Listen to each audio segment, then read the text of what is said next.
Victor Hugo est très présent dans le roman. Oui. Hugo, il a contribué à réconcilier les Français avec les monuments, aussi par la publication de Notre-Dame de Paris.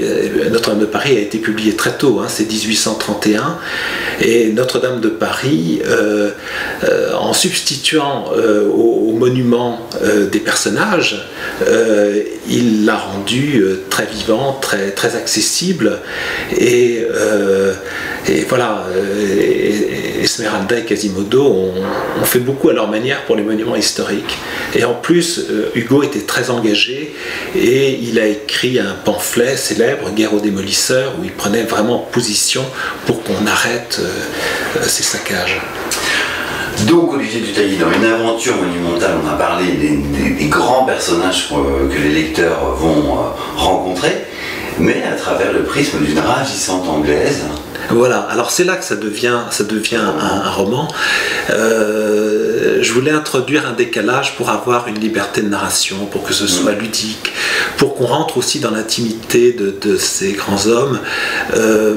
Et au départ, c'était pas évident de savoir de quel point de vue raconter cette histoire, et puis progressivement, l'Angleterre s'est imposée parce que c'est la première puissance économique du monde à cette époque. Ils sont en pleine révolution industrielle, et il y a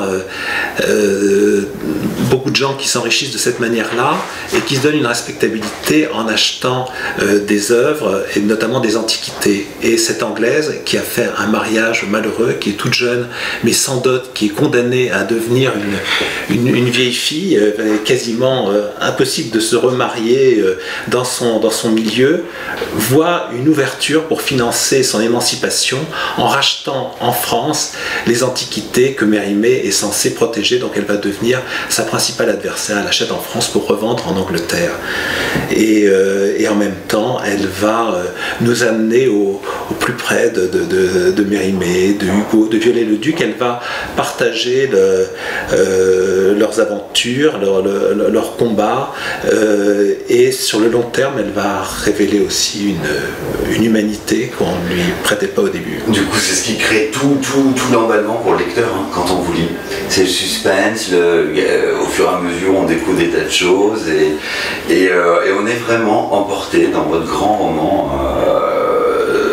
très bien documenté. Alors justement, cette partie-là, comment vous l'avez travaillée? D'abord en me baladant, c'était une documentation très agréable à faire. C'est un sujet qui est lié au tourisme, c'est tout à fait un sujet pour moi. Il y a une partie où on est derrière son ordinateur, dans le dur, en train de créer, puis il y a toute une partie. On va sur place, il faut aller sur place pour se documenter. Donc voilà, non, mais justement, ça crée un bel équilibre dans le travail. Absolument. C'est sympa. Bon, il y a une documentation, il y a une bibliographie qui est assez importante aussi. Et puis voilà, des rencontres. J'ai eu la chance d'avoir des bons interlocuteurs aussi pour ce livre.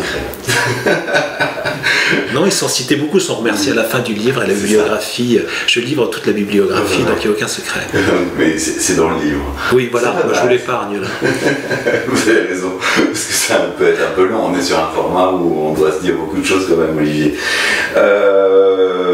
J'en ai perdu le fil, c'est pas grave, on n'est pas en direct, je vais pouvoir... déjà, on en a très bien parlé, très bien parlé. Mince, j'ai perdu mon truc. On était sur le roman, on était sur l'Angleterre, on était sur Émilie. Ouais, on a fait pas mal de choses. On était sur les voyages, la documentation. Oui. Vous, Olivier Dutailly, en tant que romancier, comment ce pan de l'histoire s'est imposé à vous? Pourquoi vous avez voulu en parler? Est-ce qu'il y a peut-être un élément de réponse d'ailleurs que vous avez donné tout à l'heure, l'aspect méconnu? Pourquoi parler des monuments historiques? Oui, ouais. Parce que curieusement, enfin à ma connaissance, il n'y a jamais eu de roman sur les monuments historiques, alors que c'est un combat fondateur pour la culture. Mais c'est l'ancêtre de l'exception qui tient. Quel a été le déclic? C'est un grand sujet, donc il y avait vraiment matière à faire un livre, et notamment avec un décalage comme ça. Et puis c'est un sujet avec lequel on circule beaucoup, et avec des des enjeux très forts parce que il y a la création des musées, il y a beaucoup de musées en province pour protéger le patrimoine, il y a ces villes qui ont failli être détruites quand le train est arrivé, et là c'était un combat essentiel des monuments historiques, il y a beaucoup d'autres éléments comme ça qui sont mis en jeu. Olivier Dutailly, un grand merci pour cet entretien. Merci à vous. Le titre du roman, Une aventure monumentale, c'est aux éditions Albin Michel et c'est en librairie actuellement. On invite les internautes à devenir lecteurs de ce très très beau roman et surtout très passionnant. Un grand merci.